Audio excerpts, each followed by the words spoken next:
जोबोद गोजोननाय मोनदों जे दिनैहाय लाइमोनथि ओनसोला थांनाय गोलाव सम मेडिकेल फेसिलिटिनिफ्राय बिसोरो जोबोद गोजानाव थानांदोंमोन। बिथांमोना जोबोद सातजारलायाव दंमोन। मानोना खाथियाव बेबायदि मेडिकेल फेसिलिटि होनो हानाय साब सेन्टार बा बिदिनो हस्पिटाल गैया। दा गोबाव समनि बिथांमोननि जि मोनसे लुबैनाय जि मोनसे डिमान्डमोन बे डिमान्डआ दिनै जाफुंसारबाय। आं बेखायनो आसामनि chief minister doctor Himanta Biswa Sharma बिथांखौ आङो साबायखर जासिदों लाइमुथि बासिनि जानानै। बिथाङा जिहेतु आसामखौ जौगासार आसाम दानायनि मोनसे सिमां नुदों आरो जौगासार आसाम जानांगौ जायोब्ला गासैबो खना खनला ओनसोलफ्रा गासैबो सरकारि फेसिलिटिफोर बेखौ जोङो मोननांगोन। दिनै हेल्थ इस्युआ जोबोद मोनसे गिदिर मोनसे इस्यु। मानोना दिनैहाय सारा बिश्वआव माखासे बेरामफोरखौ सोखानायनि बा पारमानेन्टलि बेखौ मोनसे सल्भ खालामनायनि मोनसे थांखि मिशनफोर दङ।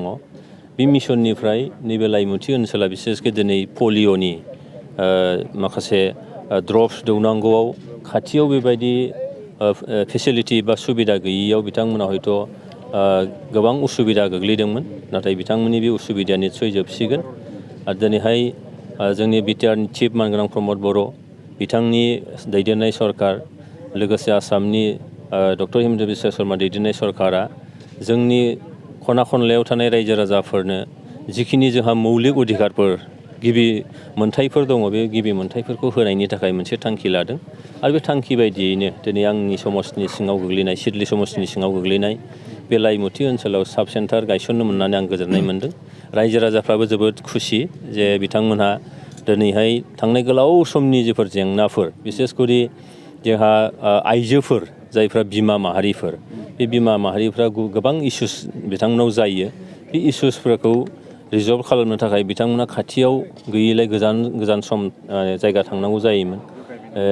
बिसेसकरि जायफ्रा बिमा जानो ओंखारदों बिथांमोननि थाखाय गोबां उसुबिदा जायोमोन। टिका थुनाय बायदिसिना पलिअ दौनाय गथ'फोरनि थाखाय बिनिफ्राय बिथांमोना जोबोद उसुबिदा गोग्लैदोंमोन।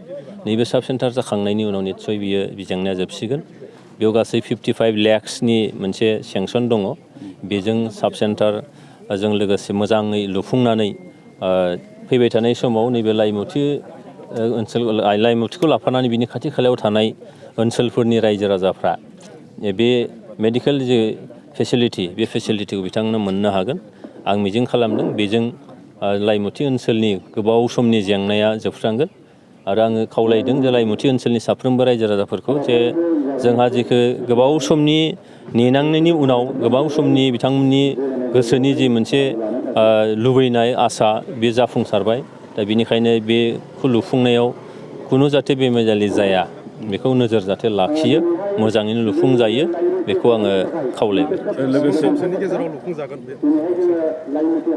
क'क्राझार नोगोरनि आरएनबि लामाजों थांनाय बागानसालि वार्ड नाम्बार 8आव रायजो राजाफोरनि गोग्गो देहा लाखिनो थाखाय सानजोरां इन्टारप्राइजआ गोदानै जेनेसा वेलनेस प्राइभेट लिमिटेड बेखेवदों। बे सानजोरां इन्टारप्राइज आयुर्वेदिक गलायाव मानसिनाव जानाय गेदेर बेरामनि मुलिफोरखौ मोननो हागोन। किडनिकआव अन्थाइ जानाय, आथिं आखाइ जरा सानाय, लिभार गाज्रि जालांनाय, मोदोमनि माननाय आरो बेनि अनगायैबो बायदि गेदेर बेरामफोरनि मुलिफोरखौ बे सानजोरां इन्टारप्राइजआव लांफैनो हागोन। सानजोरां इन्टारप्राइजआव गासै बेरामनि मुलिफोरखौ हलसेल राङावनो लांनो हागोन। सानजोरां इन्टारप्राइज बिगोमाया फोरमायबावनाय बायदिब्ला नैबे 9954157149 जानबुं नाम्बारनि गेजेरजों नोंथांनि गोनांथि जानाय मुलिफोरखौ सुलाद लानो हागोन।